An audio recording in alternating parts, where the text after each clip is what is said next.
Hello, my name is Adriana and this is my vlog for WONDERTHON. If you are not aware, WONDERTHON is a fantastic readathon hosted by Lizzie from @Lizzie's Literary Life. It is hosted in June. This was the second year of it and it was just as much fun, if not more fun than the first. It is getting better every year. Just such a cool, fun, lots of rules and strategizing type of readathon. It is team-based. This year I was on Team Florence, hosted by Danielle from Danielle Reads. There are lots of great other teams and I will also have their host linked down below. You should check out everybody involved in this readathon because everyone's very cool. All of them are my friends. It's a very good time. So I won't give you the full rundown of what this readathon is because I don't fully understand it with my small, smooth brain. But basically there are 4 categories of points that you need to submit with your team.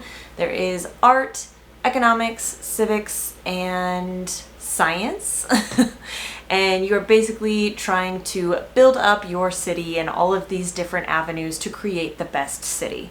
So all of these categories have different ways of getting points. It all makes sense when you really dig into all of it. But again, I don't want to do that right here, right now. I had an excellent time in this readathon and really enjoyed my team and my teammates and just everybody involved. So I will stop rambling and let you jump back in time with past Adriana and see my whole experience with WONDERTHON. Hey, so we're kind of jumping into like day 3 of this readathon. So I will give just like a quick little recap of how we started, where we're at, how it's going, all the good stuff. So I live in the Pacific time zone, but typically I choose to do a readathon in whatever time zone the host is based out of because it just kind of keeps everything easier, especially with like Discord announcements and stuff, just like keeping everything the same as everybody else. And also, generally it works out for me if people are starting at like midnight Eastern time is only 9 p.m. Pacific time. So like I can kind of luck out there and like get a couple hours while some people might still be sleeping on the East Coast. That's typically how I roll. This readathon started midnight Eastern time on the 15th, which would be 9 p.m. on the 14th Pacific, but I was in a plane somewhere over Denver at that time. So it was very confusing for me to figure out when to start this readathon. Fortunately, the TV screen had like time at origin. I was on the East Coast, so I just had to like start at midnight of the time of origin at which my plane left. So yeah, that was all a very long-winded way to say I got some reading done on the plane. I didn't get back to my place of residence till about 1 a.m. Obviously, I immediately crashed. Woke up the next day, got some more reading done. My husband and I did some house hunting. We went to a bar for lunch. We took a trip to a kind of dog park nature preserve thing. Did like a really long walk. And then we came back here and vibed. And then Sunday was also a very vibey day. So I got quite a bit of reading done this weekend. So let's talk about the books I am reading. I am starting off with the Odyssey, the translation by Emily Wilson. This is the book that I started on the plane. So kind of my goal for that first day, that Saturday, was to get through like all of the introduction and author's notes on Saturday. And then my plan going forward is to read 50 pages of like the actual Odyssey poem, verse, whatever you want to call it, a day. So I did manage to do that. I got through like the first 100 pages on Saturday. I read 50 pages of poem yesterday, and then today I am like another 20, 30-ish pages. So I'm 30-ish pages into my verse for today.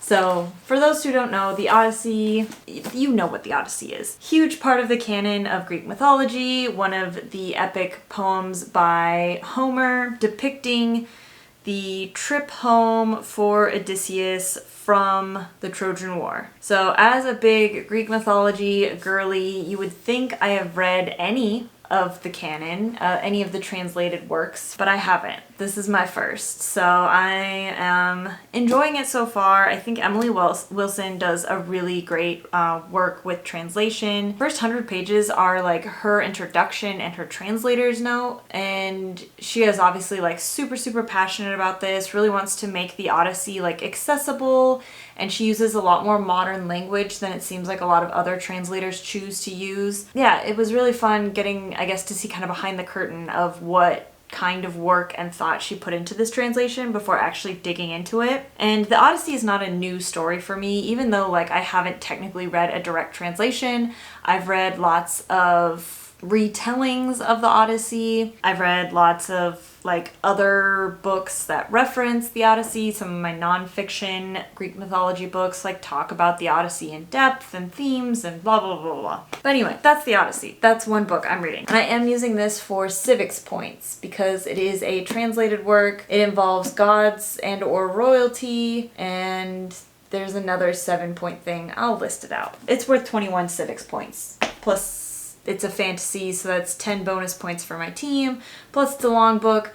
It's going to be a lot of points. The other book I'm reading that is going to be a lot of points is Sunbringer by Hannah Kaner. This is the second book in the Fallen Gods series trilogy. I don't quite know yet. It is the Lumicrate edition. It's very pretty with sprayed edges. I'm not as far into this because, like I said, I'm prioritizing making sure I actually finish the Odyssey during these 2 weeks, so I'm only 36 pages into this, but I've just been kind of like reading it here or there when I finish up my pages for the Odyssey. This is a fantasy series about aftermath of a kingdom making the worship of all of their gods illegal after there was like a war between mortals and gods, or I guess between gods, but mortals kind of got like really fucked over in the situation, so they just decided after this war we're not doing gods anymore. The first book was very much kind of a journey-ish situation where a bunch of disparate people come together and have to kind of join forces for their own individual goals, work together, and then this book they've kind of been somewhat split apart again. I don't know. It's very much like a traditional fantasy story, but with a fully unique pantheon of gods, fully unique to this book and this world. So that's really fun that the author put like that kind of world building element in. Like I said, I'm not that far into this book, but I'm enjoying it. I don't remember as much of the first book as I would have liked going into this one, but here we are.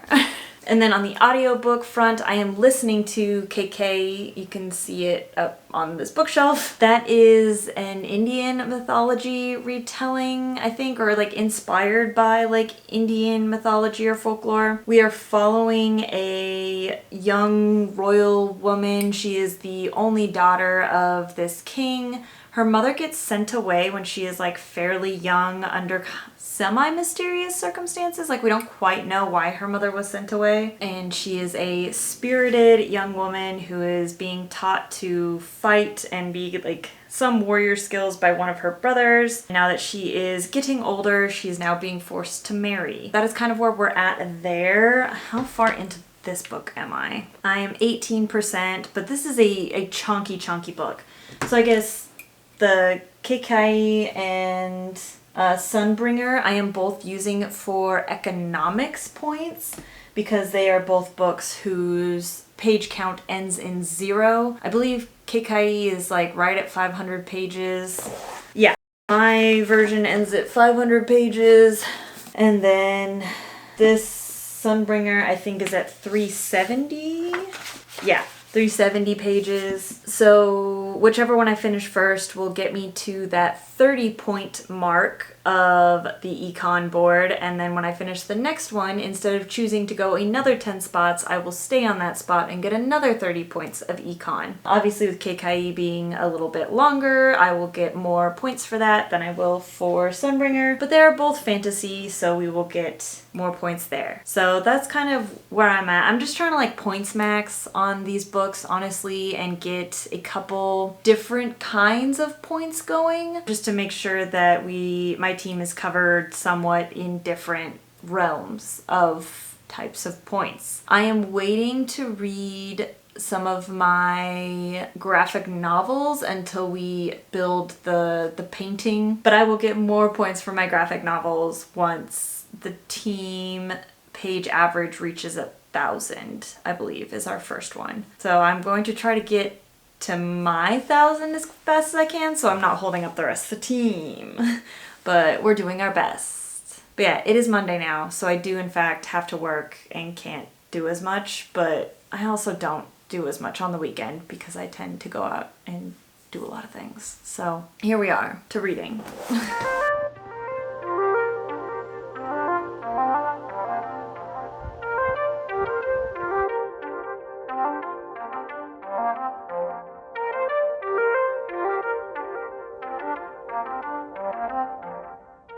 So this week ended up taking a turn I didn't expect, and I ended up in Boise from like Tuesday night till yesterday, Friday. I did still manage to keep on track with my 50 pages a day of the Odyssey, and then while I was down there I also finished the audiobook of Keikai, which was so good. Very, very excellent. I didn't love the start of it, and I think it was because that was like the part of the book that the author like fully came up with on her own, and then the second part of the book was like the retelling of the myth, because like the second half of the book definitely felt like much more like mythology retelling than the first half of the book did. Not that the first half of the book was bad, it just like wasn't as suited to my enjoyment. But very, very good. Very much enjoyed it. A lot of themes of like women empowerment and how women can help change society, and like just lots of really cool, good things. And like, what does it mean to have like a legacy? Is a legacy important? Just very, very good things. I ended up giving it 4.5 stars, and it was a powerhouse of points for my team in economics. Because it ended in a 0, I got to take it to the 30-point mark of the board, and then because it was 500 pages, I got 1.4 point multiplier, and then it was also a fantasy novel in my team genre, so that's an extra 10 points. So it ended up being like 56 points, which is huge. I guess next update I have for you is I am almost done with the Odyssey. I have 3 books or chapters left, whatever you want to call them, so I will be finishing this today. I am about 100 pages into Sunbringer. I've just been reading this like here and there as I've been finishing my 50 pages a day of the Odyssey, so I'm not too far into this yet, but once I finish the Odyssey I will be dedicating my physical reading to just this book, so I should get through it a little quicker. Audiobook wise, last night I started Before the Coffee Gets Cold. It's kind of like a sci-fi, light sci-fi. I don't know, it's got time travel, so maybe it's more like, it's kind of like light fantasy, light sci-fi. I don't know, it's like about this cafe where you can travel back in time with very limiting rules. So that's been fun. And then today is Saturday. Lizzie announced that there are no showcases today, so my team's strategy for that is to try to bump up our art points so we can call some art showcases. When I finish the Odyssey today, I definitely want to read volume 6 of Lore Olympus, and then I will probably pick up some of the Wicked and the Divine volumes and try to get through as many of those as I can to help with our art points. But yeah, I think that's all my updates. I'm not going to be able to do too much reading till like this afternoon. This morning, my husband and I are going to go look at a house, and we got to drop off his car for an oil change. I got to stop by a jewelry store to get a bracelet fixed. I wanted to stop by the library to pick up a physical library card, but I might not do that today. I don't know. We'll see. We'll see how I'm feeling. But at least for now, the plan today is finish the Odyssey, read volume 6, and then maybe 1 or 2 volumes of The Wicked and the Divine.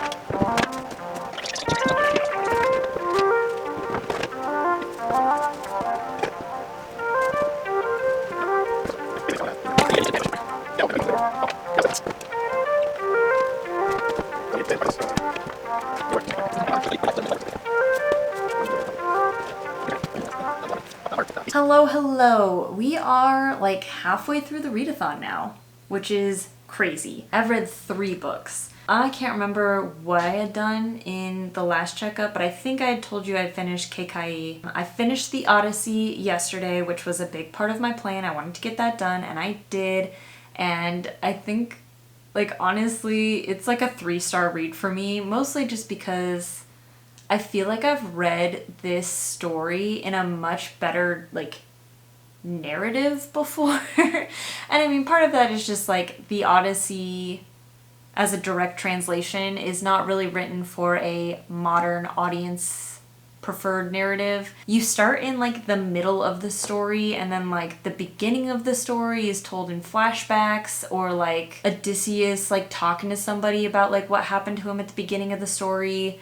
So it's all just, like, told out of order, and it's very repetitive. You will hear, like, the same phrases repeated. You will hear, like, the same story of the Odyssey repeated. So he will tell, like, the same story to multiple people, or somebody will repeat Odysseus's story to, like, somebody else. Narratively, just not my fave. And also, this is a story I've just heard a lot through the different Greek mythology retellings I have read, and different, like, non-fiction kind of Greek mythology stuff I've read. So it wasn't really bringing anything new to me, but I am glad I read it. It's good for me to, like, go through and read the original canon of Greek mythology, I feel like. And then, oh no, I have done 4 books. I read volume 6 of Lore Olympus, and I read volume 3 of The Wicked and the Divine. So Lore Olympus I tend not to rate, just because, I don't know, I just don't like rating it.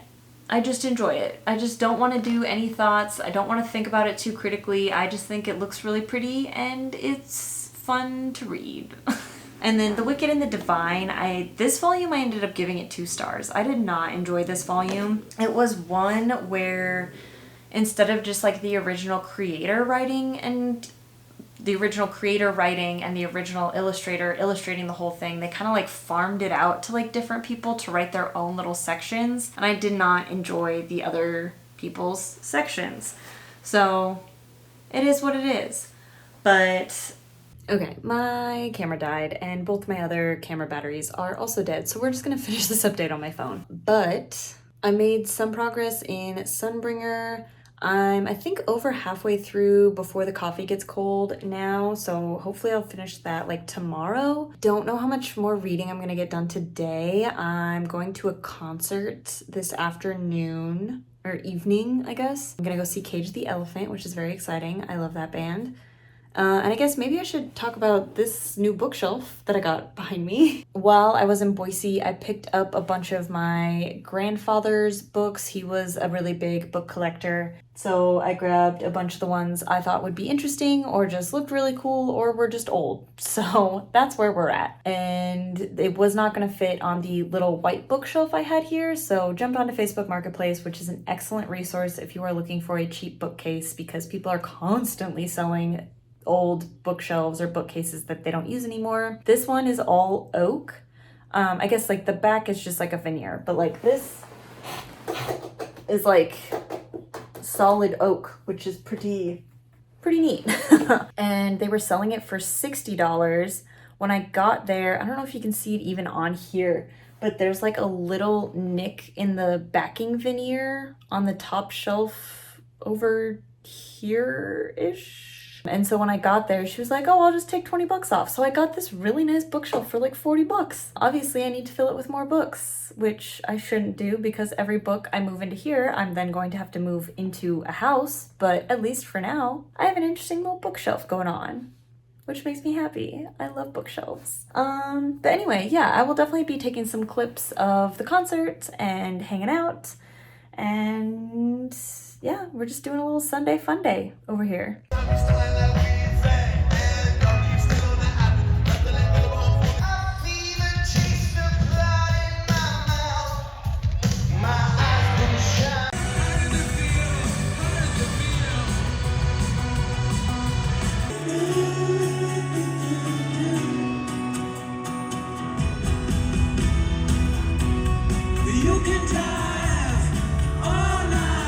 So yesterday went by in an utter blur, but I had so much fun at the concert. We ended up getting like upgraded seats right before Cage the Elephant came on, but we also got to see Young the Giant.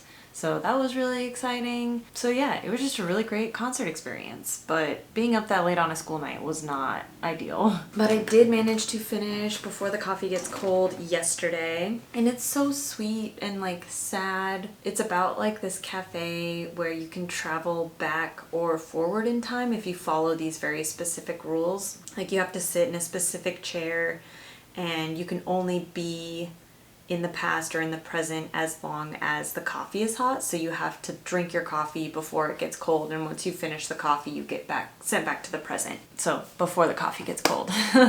And it's just very sweet. It's about, you know, relationships and hope, and it's just very sweet. And like I said, sad.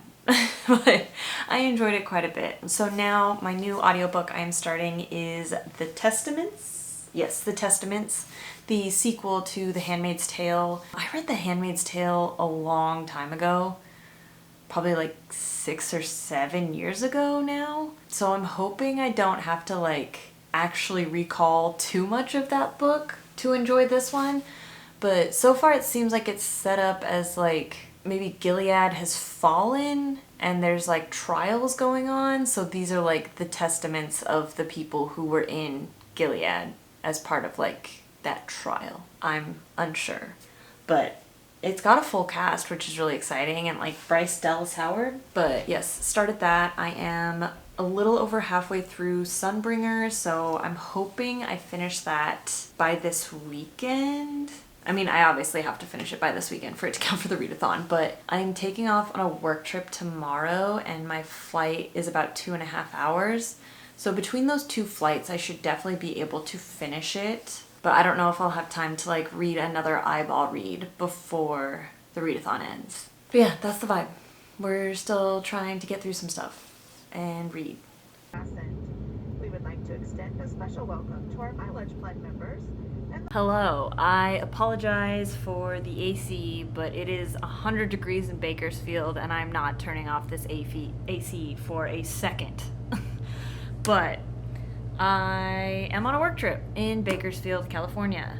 I have made so much progress in the Testaments. I think I am like over 60% into that book now. I made quite a bit of progress into Sunbringer while I was on the plane.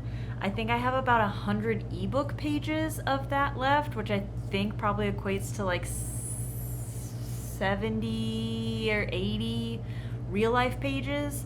So I will definitely finish it on Friday when I'm flying back. This weekend I have a friend's wedding and I will be doing very little reading because it's a college friend and all of our other college friends are flying into town, and so it's just gonna be a big college friend reunion.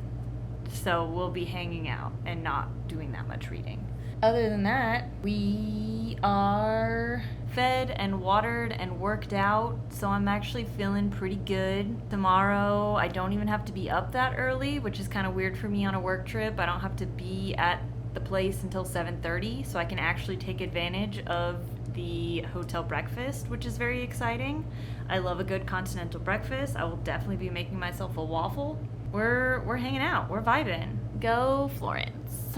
Okay, coming off a little bit of an adrenaline dump. Some stuff's going on at our old house that we're still trying to sell, but I think it's under control now. Anyway, I am back home and I got a lot done today. So on my drive from Bakersfield to Burbank, I finished up the Testaments and submitted that for science points. And then on the plane, I finished up Sunbringer. So I submitted this for economics points because it ends in a 0, so I could stay on that 30-point square and get another 30 econ points. And then during my drive, finishing off my drive to Burbank, on the flight and then driving from the airport back to my house, I listened to Tales from the Cafe, which is the second book after Before the Coffee Gets Cold. And again, very sweet but very sad stories. Like, these are just very like melancholy but so sweet and heartwarming at the same time. Like, there's just a lot of emotions wrapped up into these teeny tiny little books. So I think it's definitely going to be a series I'm going to continue on with, and I do enjoy, but in moderation for sure. If I listen to too many of them in a row, I think I'm gonna get a little case of the sads. I need to leave here in about an hour-ish to go back to the airport to pick up some friends, and then me and said friends are going to drive south 2 hours to go to another friend's wedding. So there will be more driving, but probably no more audio booking for the rest of this round. I think in the next hour, I'm going to try to knock out another volume of The Wicked and the Divine, just to get some more art points on the board for my team. But I don't foresee me doing any more like eyeball novels, earball audios, maybe just a couple more volumes of the Wicked and the Divine. So we're kind of coming to a close, but hoping to finish strong. Hello, we are at the end of WONDERTHON. I did not read any more things after the wedding yesterday, so I feel a little bad. My team got demolished in some battles. So the results live show is starting in about an hour. Might do another clip of seeing where we end up, but best case scenario, we maintained our third place even after getting demolished several times over by the leading team. I guess not leading. I don't know where people were at. I kind of stopped paying attention to where the overall points were at some point and just knew that my team was in third, which was very exciting. So, with that, I will check in after the results show and let you know where we ended up. Rome? Crazy. Florence at 90.3 points. Daniel really said, I don't know how to read anymore. And we're back. So you can see we did manage to stay in third, which is very exciting. I will be wholly honest and say that I am recording this much later, this intro, outro sequence, a couple, I guess almost a full week after WONDERTHON ended. So I have gotten to watch Lizzie's kind of behind the scenes vlogs. Things make a lot more sense now. You know, past Adriana didn't quite know what was going on. This current Adriana, it all makes sense why things ended up the way they did. But beyond that, I would like to get into some more of my personal WONDERTHON stats. So I read a total of 10 books, four of which were graphic novels. That was volume 6 of Lore Olympus, and then volumes 3 through 5 of The Wicked and the Divine. I read The Odyssey, which was a big win for me. That is something I've been putting off for forever. Kekai, Sunbringer were both books that had been on my TBR, my physical TBR, for a long time, so it was great to get through those. The Testaments ended up being like kind of a new fave that I didn't really see coming. And then that little series I was dipping my toes in, Before the Coffee Gets Cold, I think is just going to be something fun to just kind of have, you know, have around, be able to reach into every once in a while. It seems like there's a ton of those books, and they're all pretty short little, almost short story collections. So very much enjoyed everything I read. I read 1,944 pages with my eyeballs. That does include my graphic novel pages, which obviously counted different for WONDERTHON Wonder Points, which I obviously didn't get into in the intro, but if you're watching this from WONDERTHON, if you know, you know. So I wasn't the most helpful to my team as far as Wonder Points, although I guess that's not including my audiobooks. Including my audiobooks, it was 3,382. So I was actually, you know, I helped us get to our second wonder. I was doing my part to get us to our second wonder. But overall, so much fun. If you have not participated in WONDERTHON before, you definitely need to keep it on your calendar for next year, right around June, Follow Lizzie from @Lizzie's Literary Life so you know exactly when it happens. And then she always does a fantastic rundown of all the rules and everything else. And it's just a very fun readathon. It's always growing and evolving, and Lizzie is constantly coming up with new and great ideas, and she's just made a really fun game. With that, I will sign off. Thank you so much for watching, and I will catch you on the next video.